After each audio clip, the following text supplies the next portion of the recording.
Good morning all students. आज आप लोग को प्राइमरी हेल्थ केयर सब्जेक्ट का third chapter immunity and defence body defence mechanism chapter start कर रहा है। थर्ड चैप्टर है, ठीक है। उसमें सबसे पहले जानेंगे कि इम्यूनिटी क्या होता है, ठीक है। इस चैप्टर का पहला टॉपिक है बॉडी डिफेंस मैकेनिज्म। तो इसमें हम पहले जानेंगे इम्यूनिटी क्या होता है, ठीक है। इम्यूनिटी का हिंदी मतलब होता है प्रतिरोधकता। इम्यूनिटी को हिंदी में हम प्रतिरोधकता कहते हैं। तो प्रतिरोधकता क्या होता है? प्रतिरोधकता से तात्पर्य है रोग कारक का शरीर में प्रवेश होने पर शरीर द्वारा उनके प्रतिरोधक तत्व का निर्माण कर उन्हें नष्ट कर देना प्रतिरोधकता कहलाता है। जैसे इम्यूनाइजेशन होता है, टीकाकरण, बच्चा को टीका लगवाया जाता है।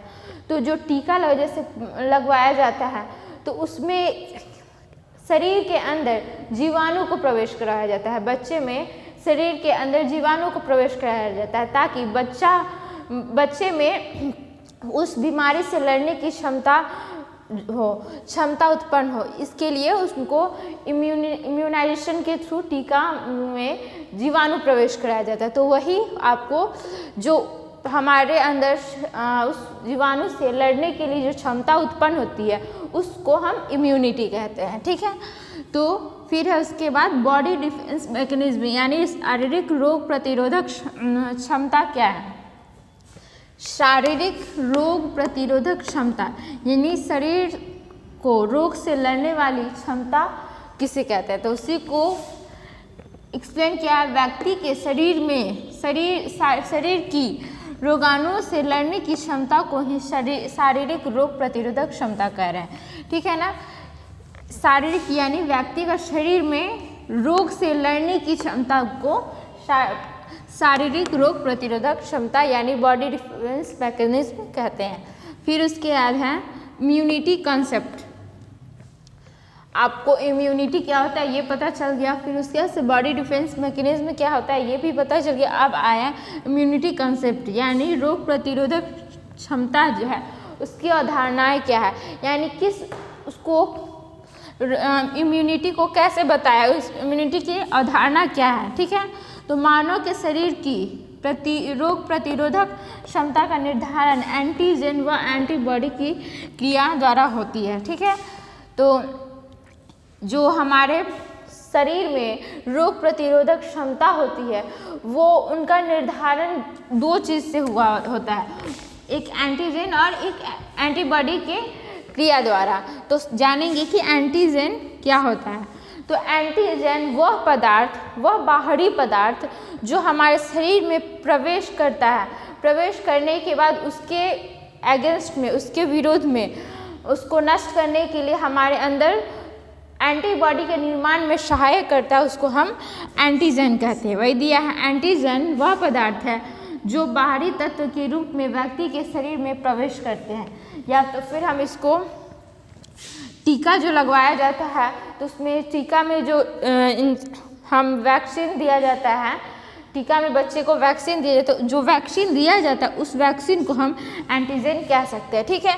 क्योंकि वो एक जीव होता है, या तो फिर वो डेड हो सकता है या तो फिर वो लाइव हो सकता है, पर वो एंटीजन कहलाएगा, ठीक है।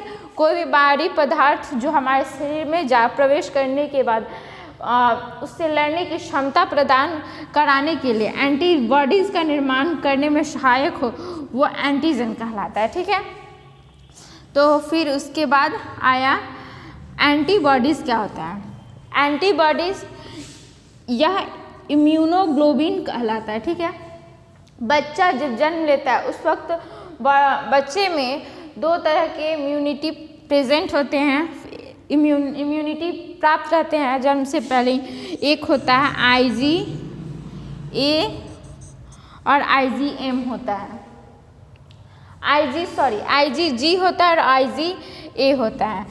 IgA जो है वो स्तनपायी द्वारा और IgG जो है वो प्लेसेंटा के द्वारा मिलता है, ठीक है। Ig का मतलब हुआ IgG, इसका मतलब हुआ इम्यूनोग्लोबिन, इसका मतलब क्या इम्यूनोग्लोबिन। A जो है इम्यूनोग्लोबिन जो है इम्यूनोग्लोबिन ए, ये आपको मदर मिल्क से मिलता है बच्चे को,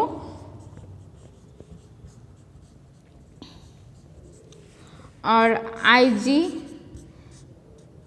IgG जो है वो प्लासेंटा के से बच्चे को इम्यूनिटी मिलती है।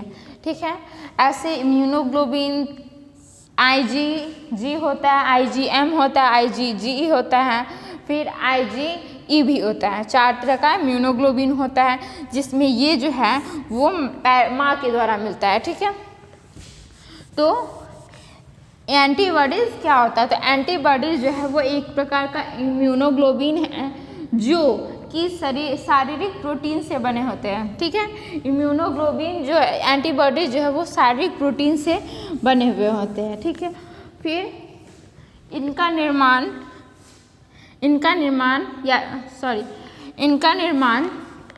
एंटीजन के शरीर में प्रवेश की प्रक्रिया के रूप में होता है। इसका मतलब ये हुआ कि ये एंटीबॉडी जो है वो एंटीजन जब प्रवेश करता है शरीर में, ठीक है, एंटीबॉडीज जब शरीर में प्रवेश किया तो इसको नष्ट करने के लिए हमारे शरीर में प्रोटीन बनता है जो इम्यूनोग्लोबिन बनता है, ताकि वह एंटीजन को नष्ट करे।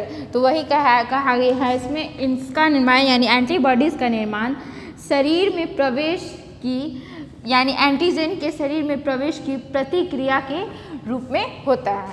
अब इसके बाद आपको है हाइपर सेंसिटिविटी, इसके बारे में नेक्स्ट क्लास में बताया जाएगा।